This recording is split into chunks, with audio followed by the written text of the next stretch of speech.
और ट्रंप एक बार ये कह रहे हैं कि अराजकता आ जाती है, दूसरी बार कहते हैं मेक ईरान ग्रेट अगेन। ये दोनों चीजें ट्रंप कह रहे हैं। देखिए ट्रंप का भी अच्छा है, उसको दोनों हाथ में लड्डू चाहिए, कभी ये खाएगा कभी ये, उसकी मर्जी है। उसको जैसे पहले नोबेल मिल जाए वो उसको मतलब दैट्स ओके। नहीं, लेकिन एक चीज है, आप जिसको भी बताइए, आपको कितना विश्वास है जो ट्रंप बोल रहे हैं कल भी वही बोलेंगे? नहीं, ये तो उनको भी खुद को भी भरोसा नहीं है। वो कहता है ना कि मुझे खुद नहीं पता मैं क्या करने वाला हूं, मैं क्या बोलूंगा। ये वो ट्रंप के साथ है, मुंह है कि मानता नहीं, वो कभी भी कुछ भी बोल सकते हैं। लेकिन सवाल एक है, वो तमाम कंट्रीज जिनकी तरफ ट्रंप की, अमेरिका की नजर चली जाती है, ट्रंप के खास तौर से, मेक फलाना ग्रेट अगेन, अब हाथ जोड़ लेंगे भाई साहब, हमको ग्रेट नहीं बनना, ये यूक्रेन को ग्रेट अगेन, ये अफगानिस्तान ग्रेट अगेन, ये सब अब ईरान ग्रेट अगेन। अगली खबर देखिए, ईरान में सत्ता परिवर्तन की इजरायली डिमांड के बीच अमेरिकी प्रेसिडेंट ट्रंप का एक और बयान लीजिए। मैं ईरान में सत्ता परिवर्तन, यही मैं कह रहा था, नहीं चाहता सत्ता परिवर्तन, अराजकता लेकर आता। ईरान के पास बहुत तेल है, वो बेहतर कर सकता है। देखिए मतलब दुनिया भर की बातें करने के बाद तेल, वो उसको वो अपना भला खुद कर सकता है, फलाना कर सकता है, अराजकता फैलेगी, तेल, उसके बाद तेल बहुत अपना अच्छा करता है, सीधे बोल देते भाई साहब तेल। इनको यूक्रेन में क्या दिख रहा था? मिनरल्स। आप सुना है बलूचिस्तान को लेके बात कर रहा है पाकिस्तान, रेयर अर्थ बहुत है, ले लेना। इनको यही दिखता है, सबको सब कुछ दिखता है, इनको सिर्फ यही दिखता है। ये इतना सारा, मैं ये समझना, मैं ये दो तीन बातें समझने की कोशिश कर रहा हूँ। एक तो Pakistan mid air fuelling refuelling कहां पर हुई, ये बात वो कह रहा है, भारत के एयर स्पेस का इस्तेमाल हुआ, इधर से कहा जा, वो पाकिस्तान ने जो टॉर्च दिखाई थी आपने पहले दिन दिखाया। क्या ईरान को ये पता नहीं कि खुशियां जरूर मना रहे हैं लेकिन मेरे हितैषी नहीं है पाकिस्तान के लोग? बिल्कुल सही है, बिल्कुल पता है, और ये इनके ऊपर एयर स्ट्राइक कर चुके हैं, और इनको ये पता है कि जो बलूचिस्तान वाला मसला है उसमें ये भी शामिल है। तो सब मिला जुला के पाकिस्तान से ईरान बहुत सावधान और सतर्क रहता है। ये उम्मा की बात चल के जितनी बात हो जाए, और आपने वो भी देख लिया उम्मा कैसे चलता है, ऐसे चलता है कि वो जाके बेचा है सब कुछ, अब आके यहाँ बोलने लगी। जब लोगों ने विरोध किया तब मुनीर जी ने मुनीर ने मुंह खोला। आपने सुना कभी? आपने सुना? उसने रख रखा है प्रधानमंत्री मुंह खोलने के लिए। वो कहता है ये मेरा छोटा भाई है, ये बकवास करेगा, ये तो काम ही वही करता है। और ट्रंप क्या है? ट्रंप इज बड़े भाई हैं sir, Trump is English speaking Khawaja Asif. वो इंग्लिश स्पीकिंग ख्वाजा आसिफ है ट्रंप। ये ऐसे वो छोड़ता है तो ये भी छोड़ता है। ऐसा ही वो पार्लियामेंट से बोलता है, ये एक आपके ये इधर से बोलते हैं। हमला करने के बाद ईरान ने कतर से मांगी माफी। अगली खबर देखिए, कतर और उसके लोग हमारे टारगेट नहीं है, ईरान ने कहा। हमने अमेरिकन बेस पर अटैक किया था, ईरान ने कहा। कतर हमारा भाई मुल्क है। तो ये समझ में नहीं आता, भाई भी रहते हैं, फिर ये चतुराई भी रहती है। कतर के शेख ने फिर से ईरान की आलोचना की। कतर पानी पी के गाली दे रहा है, ये कह रहे हैं नहीं हमने तो केवल वहाँ एयर उसको अमेरिकन बेस को निशाना बनाया था, और वहां पर कतर को कहते हैं, ये भी इन्होंने पहले बता दिया था कि भाई देख एक मारना पड़ेगा। और अमेरिका को भी ये फोन कर दिया, इज्जत की बात, क्योंकि वहाँ तमाम जगह पर लोग ये कह रहे हैं कि हमको तो मालूम था, हमको पहले कह दिया था कि इस जगह से दूर रहना। जब कुछ साल पहले इन्होंने अमेरिकन ने कासिम सुलेमानी को मारा बगदाद एयरपोर्ट के बाद, तो गाड़ी में जा रहा था, ऊपर मारी, हेलफायर खत्म कर दिया कासिम सुलेमानी जो कुड्स फोर्स का हेड था। तब आपको पता है दिनेश, तब भी जब ईरान ने बोला कि अब हम छोड़ेंगे नहीं और अब मार देंगे जान से, बड़ी लंबी चौड़ी इन्होंने स्पीच दी, बहुत लंबी चौड़ी स्पीच दी। उसके बाद चुपचाप अमेरिकन को फोन करा कि इस फलाने बेस पे इतने बजे हम मिसाइल मारने वाले, देख लेना भैया, तुम्हारा खाना तुम दिल दो, हमारा खाना हम दिल देंगे। अमेरिकन हट गए वहां से, वहां पे बम गिरे, कुछ उन्होंने उड़ा दिए पहले ही, कहानी खत्म हो गई। एक अमेरिकन कुत्ते को खरोच नहीं आई। इंसान तो बहुत बड़ी चीज है, अमेरिकन कुत्ते, क्योंकि उनके केनाइन यूनिट्स भी रहती हैं, इसलिए कहता हूं वहां पे एक कुत्ते को खरोच नहीं आई। ये है ईरान की बमबारी। तो ये सब पहले बता देते कि इनको पता है कि अगर कोई अमेरिकन मरा तो फिर रजीम चेंज कर देंगे। तो अगर आप ये समझते हैं कि केवल क्रिकेट में मैच फिक्स होता है, तो फिर से सोचिए ऐसे खतरनाक मैच भी फिक्स हो सकते हैं। कि अगली खबर देखिए, अमेरिकी हमले पर पाकिस्तान ने ईरान को दिया धोखा। हमले की पहले निंदा की, फिर बैकफुट पर आया।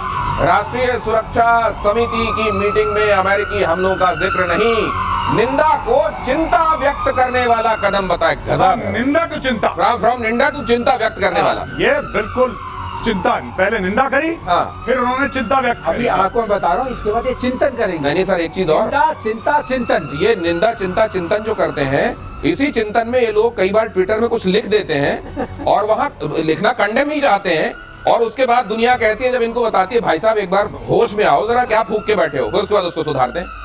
तो ये देखिए सिंपल सी बात है। जो इनकी नेशनल सिक्योरिटी कमेटी की मीटिंग हुई थी, वहां पे लोग कह रहे थे कि अब आसिम मुनीर उठेंगे और अब आसिम मुनीर बोलेंगे कि अमेरिका तुमने बहुत, वो तो नमक खा के आया व्हाइट हाउस से। वो नमक खाकर आया है, गोली नहीं खाना चाहता। वो गोली नहीं खाना चाहता, वो किस मुंह से करेगा? तो ये नेता जो इन्होंने नेता वेता पाल रखे हैं कि तुम जैसे हमारे नहीं होता कि नेता सामने चलते हैं तो छोड़ भैया नेता पीछे चलते हैं, नेताजी जिंदाबाद जिंदाबाद, हाँ, नेताजी हाँ, जिंदाबाद, हाँ, ठीक है, हाँ। तो बबलू भैया जिंदाबाद टाइप के, तो ये चलते हैं आगे आगे। तो इसने छोड़ भैया नेता पाल रखे हैं। अब वो छोड़ भैया नेता कह रहे हैं हम ईरान को कंडेम करते हैं। आसिम मुनीर ने बोला तुम्हारा दिमाग खराब है, तुम अमेरिका को कंडेम करोगे, तुम्हारी औलाद। फिर उन्होंने चेंज करा, बोला नहीं हमें फिक्र नहीं है यार, ईरान पे बम मार दिया, ज्यादा मार वी आर दिया। Concerned about concern about. हाँ। अब ऐसा है, हमने जो लाइन याद आ रही बहुत अच्छी लाइन है, इसमें फिट बैठती है। सरदार मैंने आपका नमक खाया है, हाँ। गोली हाँ, गोली नहीं खाना, लेकिन सरदार अब बलूचिस्तान के खनिजों पर अमेरिका की नजर। लीजिए वही खबर देख लीजिए जरा, खनिजों को गिरवी रखने की तैयारी में पाकिस्तान। आगे मोदी को ट्रम्प के साथ बंद कमरे में बैठक में मुनीर ने दिया ऑफर। पाकिस्तान की नेशनल असेंबली में बंद कमरे में क्या क्या प्रॉमिस करके आ गए हैं वहाँ। मैं बता रहा हूँ, ये जस्ट इमेजिन। अच्छा, एक और ये बात नहीं है कि इसने बलूचिस्तान बेचने की कोशिश करी। हाँ। ये पहले बलूचिस्तान को चीनियों को बेचना ऑलरेडी ये अग्री कर चुके हैं। जो गवादर है वो तो बलूचिस्तान तो में एक है। मकान की 2 रजिस्ट्री हो रही है क्या? और यही ये स्टोरी है। ये घोसला का घोसला हो रहा है। घोसला का घोसला है। ओह। इन्होंने बलूचिस्तान दो ये ऐसे कलाकार हैं लाहौरी, ये ऐसे कलाकार हैं। इन्होंने क्या करा, सबसे पहले चाइना को बोला कि तुसी फिक्र ना करो, ये चाइना पाकिस्तान इकोनॉमिक कॉरिडोर बनाओ, ये ग्वादर पोर्ट बनाओ। तो चीनी बेचारे लगाओ पैसा लगाओ। इन्होंने सारा चीनियों का पैसा खा लिया। अब जब चाइना ने बोला कि नहीं यार हमें तो मार रहे हैं बलोच लिबरेशन आर्मी ठोक रही है हमें, हमारे इतने दर्जन भर चीनी इंजीनियर मार दिए, अब हम चाइना पाकिस्तान इकोनॉमिक कॉरिडोर में और लागत नहीं लगाते, हम नहीं डालेंगे पैसा, पहले तुम अपनी सिचुएशन सुधारो। तो उसने बोला यहाँ से तो देखो, यहाँ से दूध आना बंद हो गया। अरे तो फिर ये गए ट्रम्प के पास, सर ऐसा है कि एक जगह है बलोचिस्तान, आपने नाम तो सुना ही होगा। क्या सर बड़े मिनरल है वहां पे, बड़े। हाँ, ये बिकने जा इसने रहे फिर हैं। ट्रम्प को बेचा।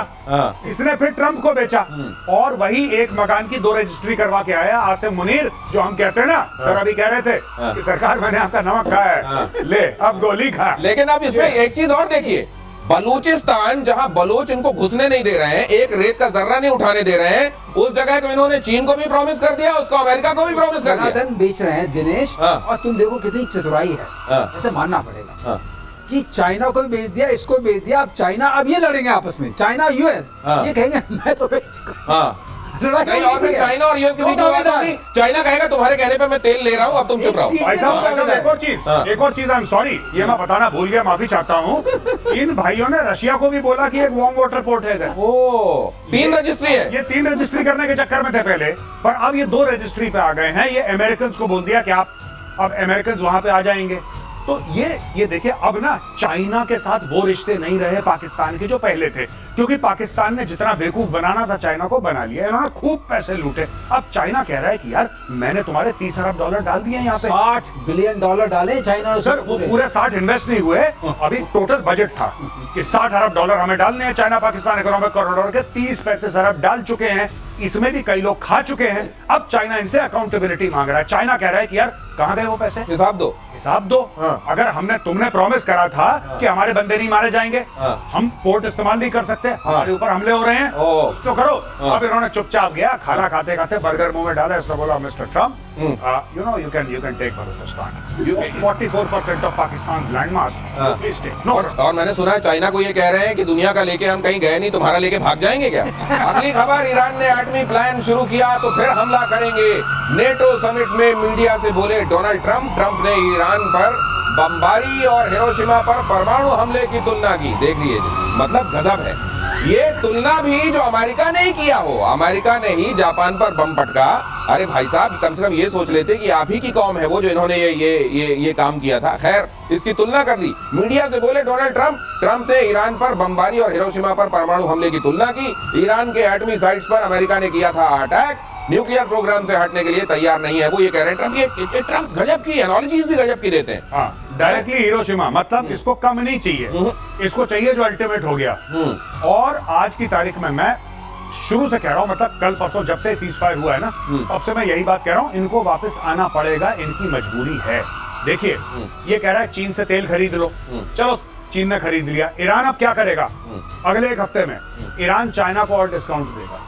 कह रहा और तेल उठाओ, उठाना है जितना उठाओ। चाइना उठाएगा, तेल की कोई कमी नहीं है और कोई खरीद नहीं रहा। बाकी 2-3 और देश बोलेंगे कि हमें भी दे दो। सर हम क्या ले सकते हैं जैसे चाइना ले रहा है? अब इसमें होगा क्या, इनके पास आएंगे पैसे ईरान के पास। ईरान उन पैसे का क्या करेगा? वापस न्यूक्लियर में लगाएगा, वापस हमास हिजबुल्ला, ये फिर से कुछ ड्रामा करेंगे, फिर से ये बमबारी होगी। This circle will repeat itself. ये कहीं नहीं जा रहा है, यहीं पे रहेगा ये।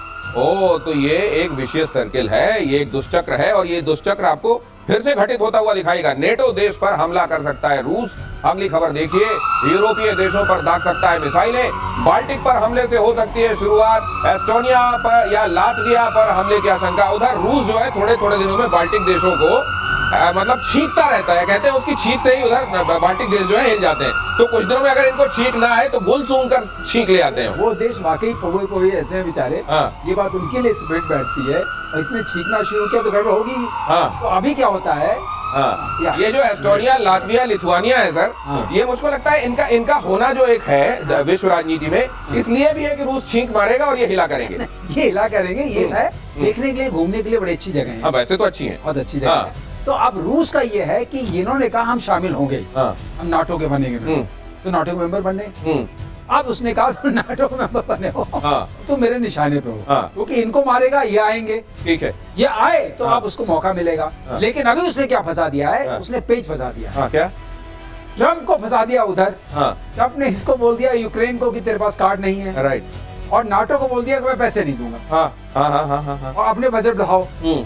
और इन सब के बीच में वो नहीं, इनको तो वैसे थोड़े थोड़े दिनों में इनको अपनी कुर्सी से उठाता रहता है रूस। लेकिन एक बात ये समझाइए, इनसे मतलब नहीं उतना है। हाँ। उतना उसका मतलब है कि यूक्रेन में जो मैं 4 लेने वाला हूँ, हाँ। और ब्लैक सी तक हाँ। मेरे को थोड़ा ये अंडरस्टैंडिंग समझाइए इनकी, ट्रम्प के बीच की और पुतिन के बीच की अंडरस्टैंडिंग। ईरान जैसे गया और कोल्ड शोल्डर दिया गया उसको। ईरान सोच रहा था कि रूस तो मेरे समर्थन में आके एकदम शाना बशाना खड़ा होगा। लेकिन जिस तरीके से आई है ना मेजर साहब, जिस तरीके से वहां पर एक केमिस्ट्री, लगता है कि केमिस्ट्री थी ट्रम्प साहब के बीच में और पुतिन साहब के बीच में। और ये यूक्रेन वाले मामले में भी जब से ट्रम्प आए उन्होंने हाथ हल्का कर दिया यूक्रेन को। ठीक है तुम देख लो भाई, पुतिन को कह दिया है। ये दिखाई क्या दे रहा है पुतिन और ट्रम्प के बीच की हिसाब? मुझे ऐसा लगता है कि ट्रम्प, देखिए ट्रम्प के दिमाग में एक लेगेसी है कि मैं ऐसी लेगेसी छोड़कर जाऊंगा। मैं ऐसी लेगेसी, सारे जितने भी राष्ट्रपति मुझसे पहले हैं, चाहे वो ओबामा है, चाहे वो बुश है, चाहे वो बाइडेन है, उन लोगों ने युद्ध शुरू किए हैं। सिर्फ मैं ही हूं जिसने युद्ध खत्म करा है। I am the peace president, मैं एक पीस प्रेसिडेंट हूं और आप मुझे नोबेल प्राइज दीजिए क्योंकि लड़ाइयां मैंने बंद कर। इसीलिए बहुत जल्दी से 2 मिनट पहले, काम हो ना हो सीज फायर, ये खुद ही का सीज फायर लो, ये प्रेशर डाला था मैंने, ऑपरेशन सिंदूर का करवा दिया सीज फायर। मोदी जी ने बोल दिया कि तुमने कुछ नहीं करवाया। अब ये पिनका बैठा था कि मोदी जी ने सबके सामने तो मुझे एक्सपोज कर दिया। खुद अटैक करा भाई ने, मिडनाइट हैमर, खुद अटैक करा, खुद ही सीज फायर कर दिया। लेकिन एक चीज जो आप कह रहे हैं ना, मैं पीस प्रेसिडेंट हूं। हिंदुस्तान में आप जानते हैं